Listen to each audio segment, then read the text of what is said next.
Thank you for attending In and Out of School STEM community collaboration hosted by Paige and Paxton.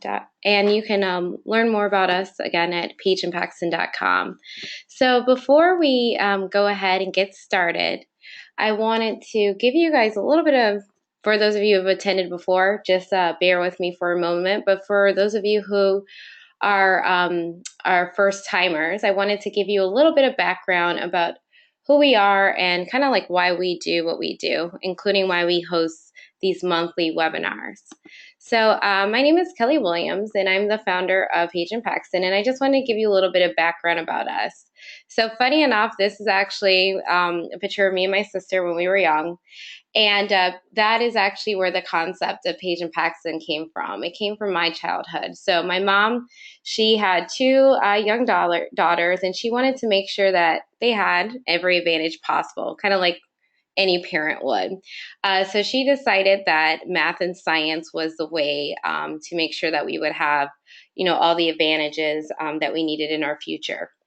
So you could call it my mom's intuition, but back then there really wasn't an acronym for what she was looking for. Nobody had heard of STEM, and she certainly hadn't heard of that acronym, but she still made a real concerted effort to get us excited about math and science.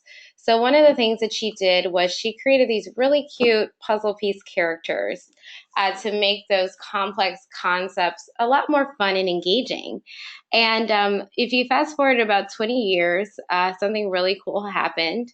My sister, she was actually completing degrees in biology and chemistry, and she was involved in pipelining programs to get middle and high school students interested in science.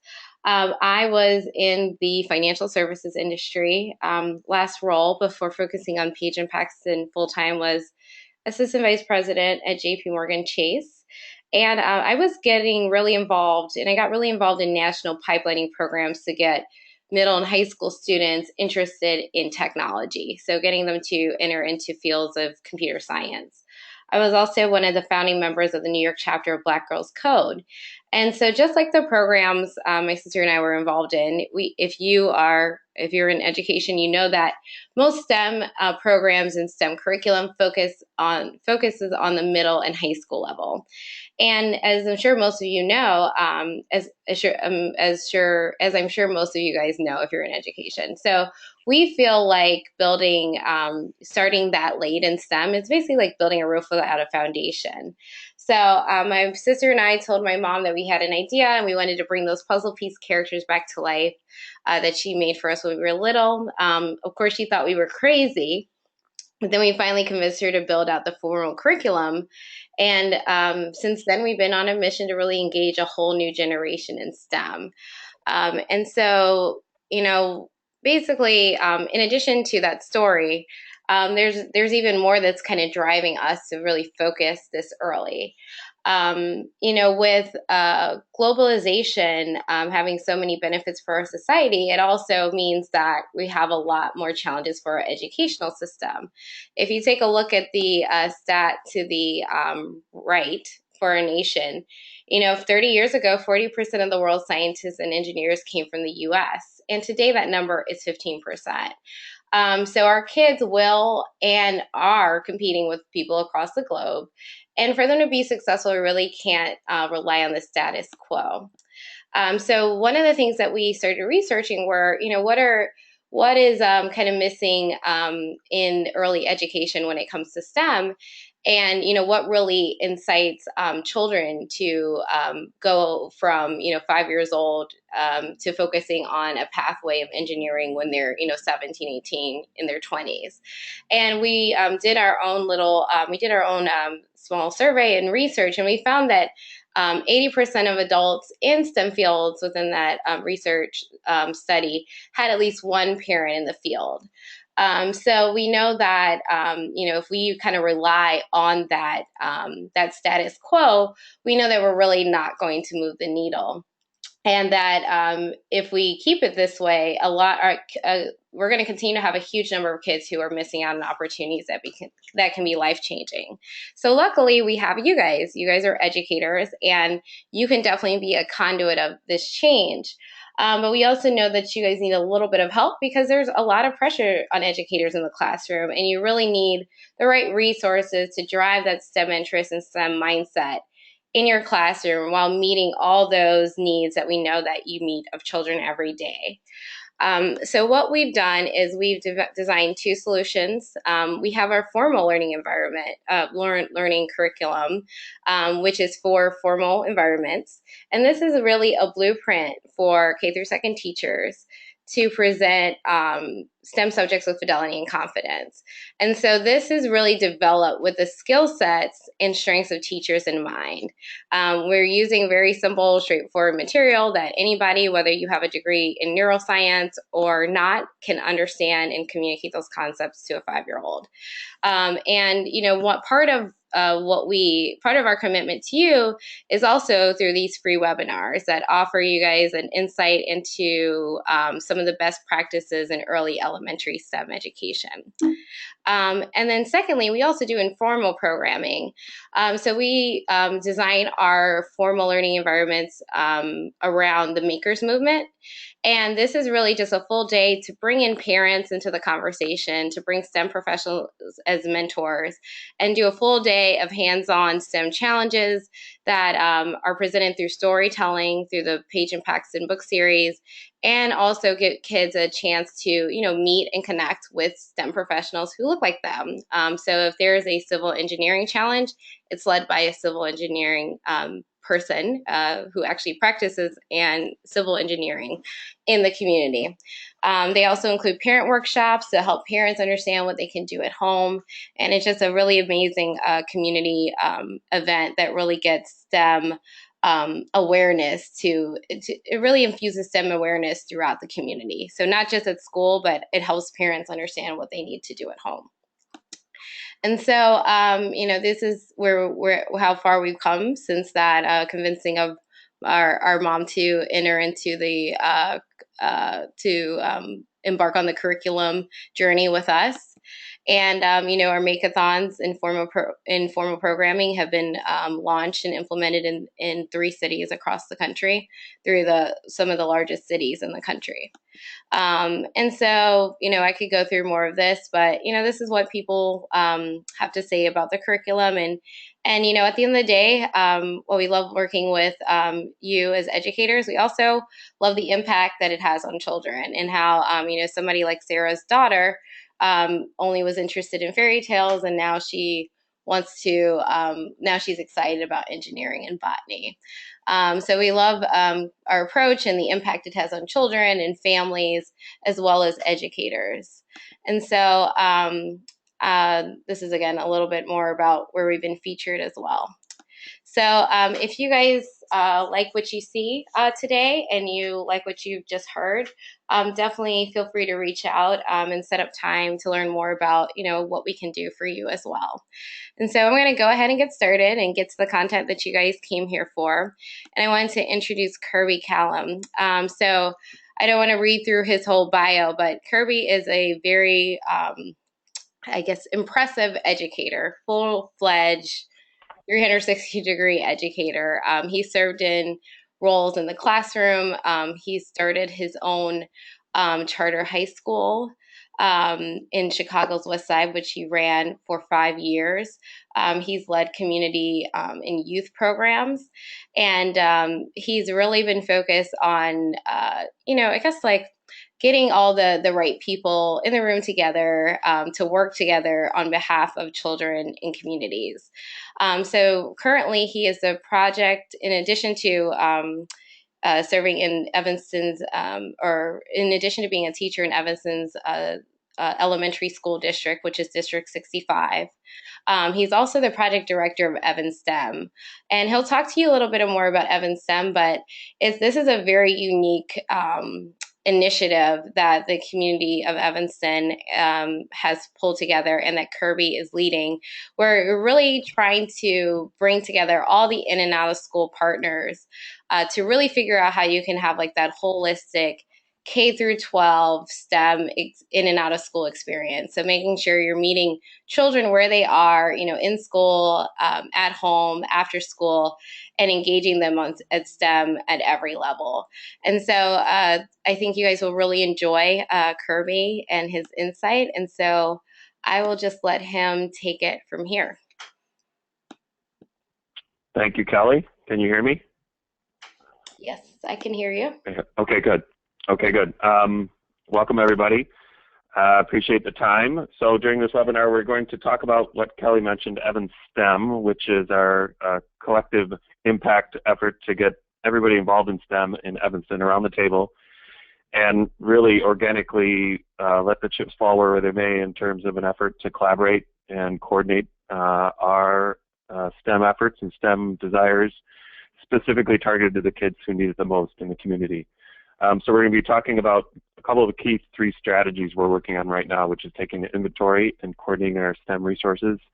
Talking about an initiative of getting educators from in-school and out-of-school together to design engaging activities and experiences that are cross-setting, which is in-school, out-of-school. And then also talking how are we evaluating the program and how are we tracking what we're doing in a collective way. Kelly, if you want to switch to the next slide. So EvanSTEM is a collaborative in-school and out-of-school network, and in that way, it's a national effort too. It's actually building an ecosystem. We have an ecosystem of STEM in the community, and everything is interdependent on everything else. And the healthy parts need to feed the other parts so that it's a vibrant ecosystem. In that way, we have a nice little graphic where you can see how the ecosystem works and you know, it's a tight network of in-school and out-of-school, K through 12, summer programming, universities, foundations, and science institute and centers, anything that adds to the picture and the resource capacity of the community. Our goals here, we're looking to share and coordinate together so that we can grow our programs and our opportunities, develop new ones, and most importantly, engage students and kids in the community who typically aren't engaged or don't access STEM opportunities. A little background in Evanston. It's a very wealthy, resource-rich community in some ways. We have Northwestern University. We're on the lake, first suburb north of Chicago.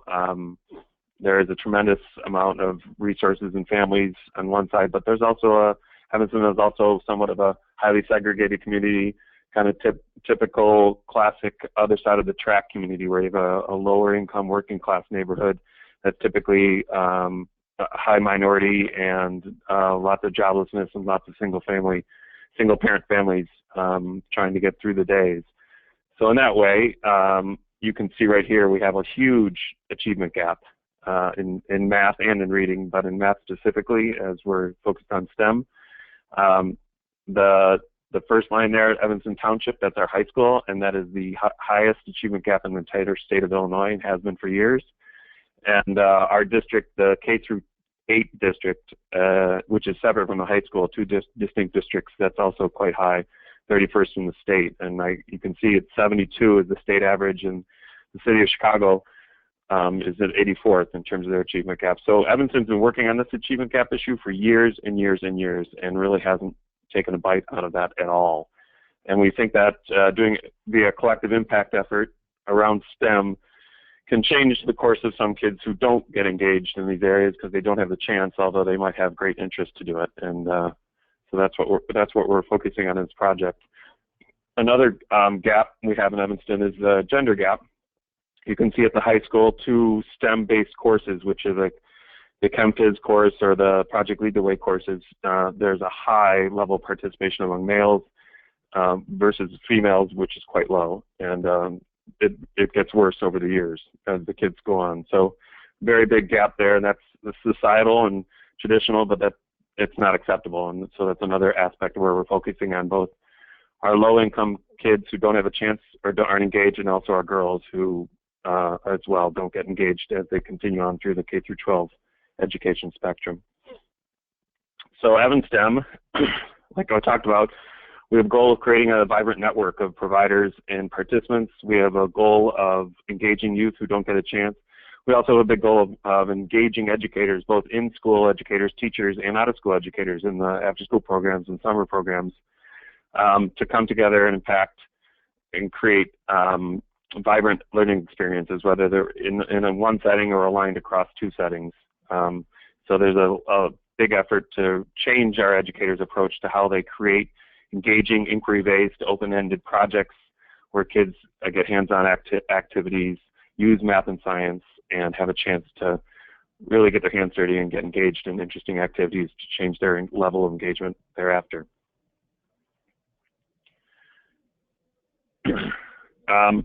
So here's just some details or some kind of status of where we're at right now. We've started 6 months ago, and we've been asset mapping, which means basically we're trying to catalog everything that's going on STEM-based in the community. And that could be one single project in the second grade classroom in one of the schools, or it could mean an entire summer program or school year program. So we surveyed everybody we could possibly, had them fill out detailed information about the programs that they're doing, the teachers, the program providers, et cetera. And then we're looking to catalog along some key measures there in which I listed by grade. So we want to know who's involved, what grade levels are involved in STEM, where they're involved in EvanSTEM, in terms of where the programs are happening and how accessible they are to kids, what type of population served, especially around low income and gender. The reach, we want to know how impactful a program is by how many basically seats it offers, but also with a dosage level, which means how many times do kids return over and over again to really go in depth in STEM. We also try to catalog programs in terms of STEM experience or the depth and STEM pathways. The next slide, I talk about kind of this STEM depth idea, which means how deep or how rigorous is the STEM experience that kids go to. And that's the next slide, Kelly. So if you look at STEM depth, not just that kids are doing math calculations or playing with dice, but are they really addressing real-world social, economic, environmental problems? Are they getting their hands dirty with hands-on inquiry and achieving goals based on constraints? Are they working in teams and prototyping ideas? Are they connecting and integrating content from math and science? And lastly, is trying and failing part of the key iterative process to get to a solution? So those are really high-level NGSS-based standards, related to those standards, STEM activities that ask kids to really get and explore instead of just kind of follow recipe or just play simple math games or simple science experiments where they already know the outcome. We also try to catalog activities not just based on depth but on breadth by looking at the number of STEM pathways kids are involved in. So that's next slide. And so when you look at pathways,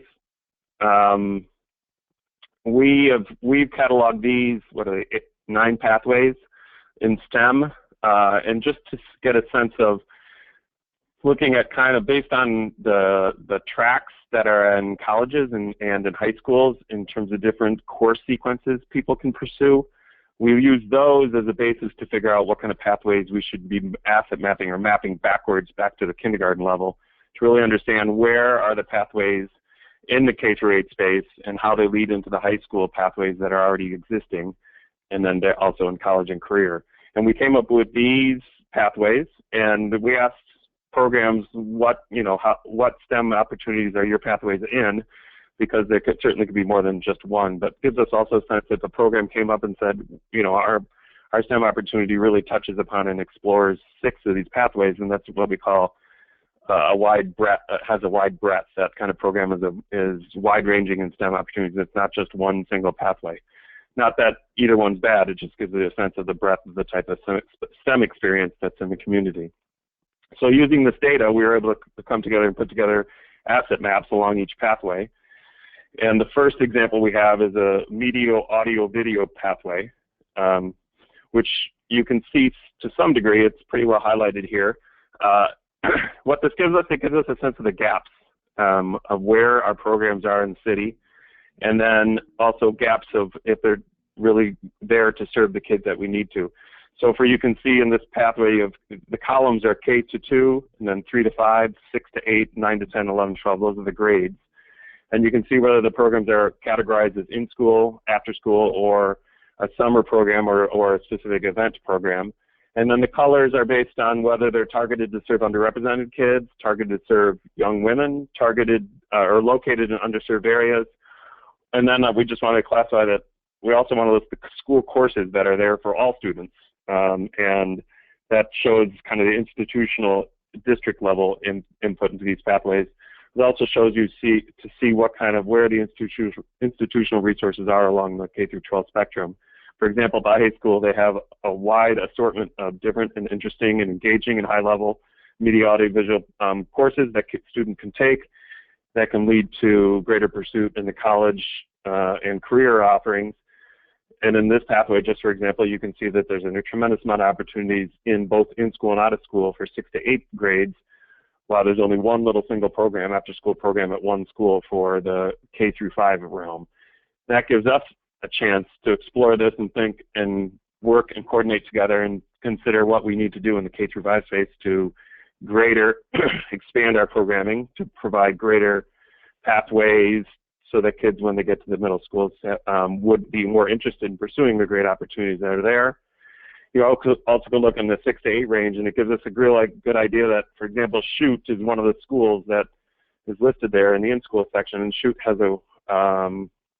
a number of interesting programs that are very high-level STEM-based that get kids involved, while the 4 other middle schools don't have as much. And so now we can point to Shoot and use that Shoot as a model example, as a site to go visit, as a professional development opportunity for other teachers and program providers. So kind of mapping out programs like this gives us a good chance to find the gaps and look at what are our existing resources that we might want to explore more so that we can leverage those to other sites and other schools in the district. Another strategy we're looking at is aligning our in-school and out-of-school STEM programs and experiences. And one measure we're doing for that is literally just kind of holding these curriculum connection workshops. We get the district curriculum coordinators, the math specialists, the science specialists, librarians also very involved in our schools. And we really go over curriculum maps from the K through 8 and even the high school level, going over the concepts and the contents and the topics that are taught at each grade level, and we do that with the out-of-school educators in kind of a workshop exploration, so that the goal is if the 6th grade is exploring the Earth cycle in science in the fall, or the water cycle, for example, then we can get the out-of-school educators who work with 6th graders in EvanSTEM to sit down with our science teachers who explore the water cycle and come up with ideas and ways that the in-school curriculum and in-school projects and activities are understood by the out-of-school educators, and they can talk to each other and think about different ways that can be done in the in-school space, but then also we can talk and think about how the out-of-school space might want to take that to another level or build upon what they're doing and have a direct in-school link to talk to and relate to. So kids are working, when they're learning in the in-school space, it's a little more vibrant and interesting because it's influenced by the out-of-school educators. And also when the kids go to after-school space, it's linked to what they did in the school, and they can build upon what they've learned there, and it makes everything that much more linked and come alive. 2 examples we have here of what we did last year in kind of pilot models. Our librarians were trained by one of the library media specialists at the Evanston Public Library on the concept of Tinkerfest or Maker Faire, and then that Evanston Public Librarian media specialist is able to work with 2 of our libraries, and this year it's going to be 5 of them, to just hold week-long Maker Fairs where kids are able to do kind of a center-based walking around the library at different centers to work on Arduino boards or DIY kits or other related kind of Tinker bits or little bits modules and things like that. So they get a chance to create interesting and explore and do-it-yourself activities in a fun setting, and it gets them open, it gets them interest fostered, and it gets them thinking about what they can do next, and then we can build upon their interest from there to go deeper and go farther, especially with the out-of-school space. The other connection number 2 there, was a project we did last year where we linked a geometry class in one of the schools that was typically doing a cardboard build-out project of the 3D shapes and designs to study volume and surface area. And instead of doing kind of the classic cardboard base in the classroom, the kids had half their classes based at the YMCA Multimedia space, where they were able to do and work with CAD-based software and print out in a 3D printers these 3D shapes, and then also analytically explore the volumes and surface areas based on different analyses of these shapes. So they had a chance to learn from an outside educator. They had a chance to do it in an outside setting. The 2 educators worked together to develop the project. And then kids also got chances to do extracurricular or extra credit work based on this project by going to this metamedia lab after school. So it brought that opportunity for them to explore that on their own and further enrich the experience. So those are just 2 of our kind of examples of what we're looking to do in creating a curriculum connection between the in-school and out-of-school space. Next, Kelly. So lastly, one thing we're working on, we're starting on, is linking our data collection on youth STEM engagement across our settings in school and out of school. That's somewhat based on kind of the badging concept that's very well published out there, and Mozilla does a lot with. But just linking the student ID number in all settings, so that when students get registered for any out-of-school space setting or in-school space project, we can kind of build their portfolio of work of what they do and what they're involved in over time. We're looking at trying to figure out, how to measure their, or how to quantify their competencies of what they pursue, and that's one thing we're currently working on. But the key is kind of tracking their participation in STEM over time based on the single registration number, so we can see their engagement and see what they're involved in early on in STEM pathways and how that affects and impacts their engagement later on in other greater pathways as they get older.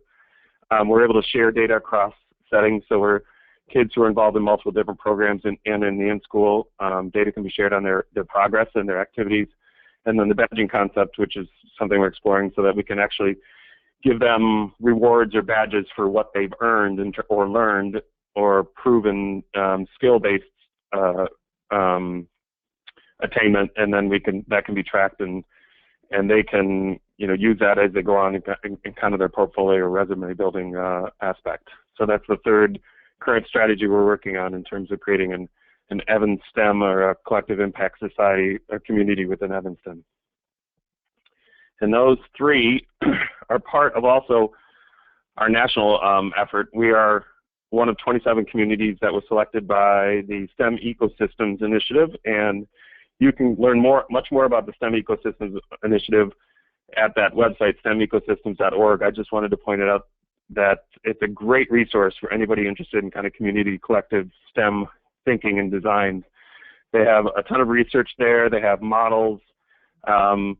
It's a real great resource for anybody interested greater and further in exploring this kind of thing. And there are also some experts there that are available to help out people think about how they want to go about approaching and creating a STEM ecosystem in their community.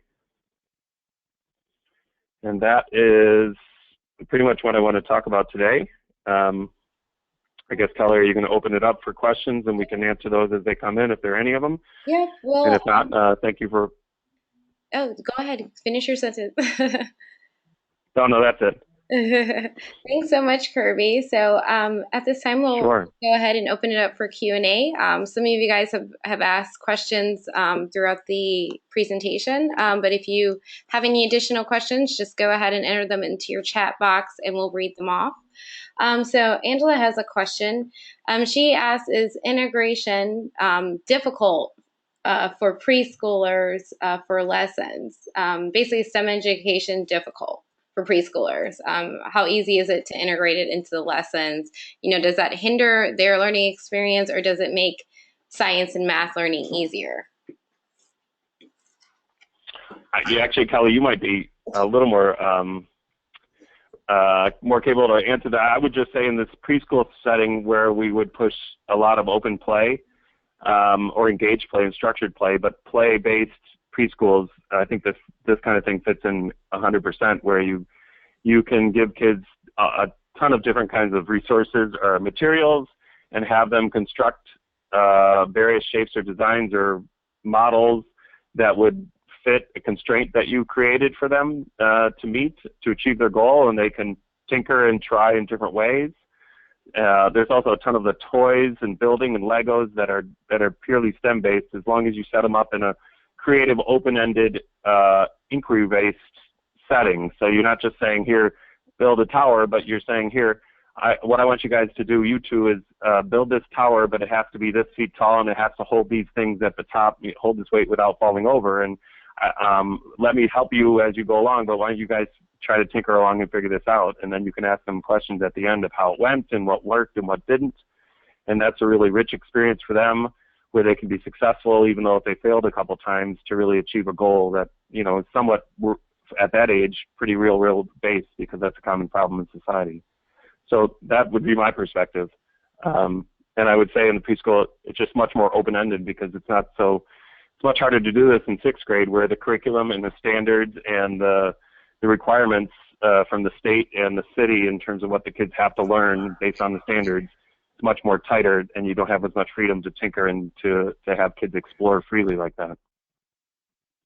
Yeah, and I would say that, and Angela, if you had any specific questions of any challenges that you're going through, you can definitely email us offline and we can chat about them further. But yeah, I would say the main thing about, you know, early elementary STEM is really not necessarily, you know, just, you know, the knowledge, but also, like Kirby mentioned earlier, about the depth of learning, and making sure that, you know, that it's not about, like, you know, children knowing all the seasons, but more so knowing, you know, how to have them kind of going through, like Kirby mentioned, going through scientific inquiry, you know, going through engineering design process, and having the teacher model those behaviors with the children, and then also allowing them to do them on their own.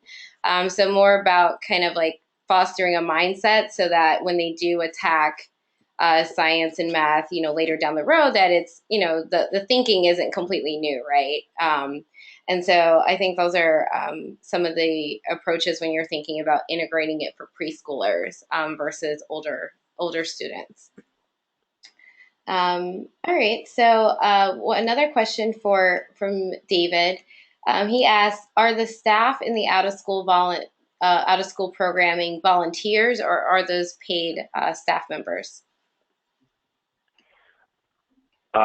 With the programs we're working with, they are paid staff members. They're actual educators that are hired based on their ability to kind of teach and lead STEM-based programs. Okay. All right. I think that helps. Hopefully. All right. Yeah. So another question we have from the audience is, what has been the response from your in and out of school partners? What are some things that you kind of expected or prepared for, and what else was a surprise for you? Well, obviously the one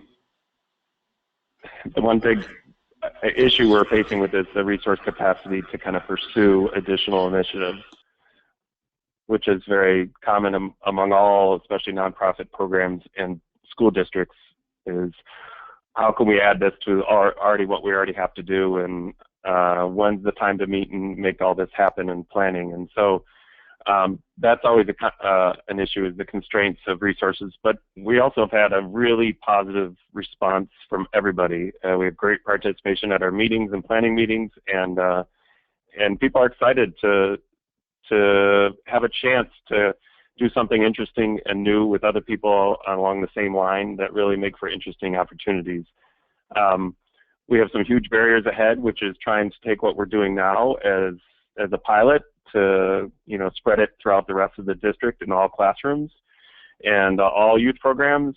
We also have a desire to engage kids who haven't been engaged by opening up programs and opportunities within their community, but the spaces aren't so great there or available, and that takes money. So obviously fundraising to be able to add additional programs is a big obstacle that we have to overcome.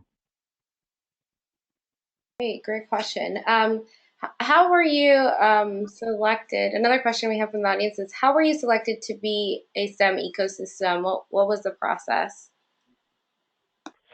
They held a grant. They held a proposal process in June and July that they published, kind of available to anyone who applied. So we applied in July and got selected. They will do another round this coming spring/summer. So look for information on that on the website. They selected the first 27, but they want to get up to 50 by year 2. And then just being a part of that, you get to be a part of the community, and they bring everybody together twice a year to learn from each other. And they also provide some technical assistance to help you along in any areas where you're having trouble kind of achieving their structured goals and their model.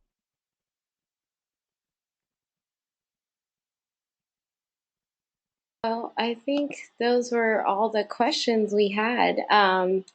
And Kirby, are there any other last tips or ideas that you want to share? No, just like I said, we're part of a community across the country, and please, it'd be interesting to hear your stories, and we have a lot to learn from a lot of other people as we kind of plod along this. We think that there are a lot of people who are experts in this, have done it for many years, but there aren't too many, and so it'd be interesting to hear other people who have, wisdom and shared experiences that we can learn from. So please reach out, like Kelly said, and send an email if you want to connect. Okay, awesome. Thank you so much for sharing your journey and where you guys are headed and some of your learnings as well. Again, if you guys have any additional questions, please feel free to reach out to Kirby directly. I'm sure Kirby will be open and willing to help out if you guys have any questions. The webinar transcript and recording, if you guys forget something we said today, we'll have that available within a week. And then we do have another webinar coming up in February. We're going to be talking about connecting math and science in a STEM classroom because, as we have to, as math standards become more complex and there's more focus on math standards, there really is a push to figuring out how do you integrate more math application into science. And so we'll talk about how to do that at the early elementary level specifically. And so thank you again for tuning in, and I hope to see you guys again very soon. Thank you, Kirby, as well. Thank you, Kelly. Thanks for the opportunity. Bye, everyone. Bye.